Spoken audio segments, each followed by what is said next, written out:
台语文千万字，大家要跟大家做伙来拜一日。今仔日是台湾光复节，今日要甲大家小解这一日就是福，好福第八条，光复的福。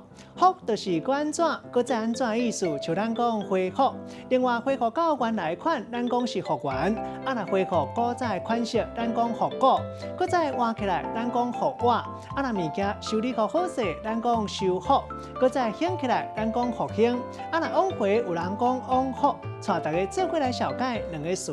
头一个读做复原，用讲是恢复原状、恢复元气；第二个词读做复健，这个意思就是治疗师替心理各样或者是身体无方便的人来治疗，让因会当恢复健康。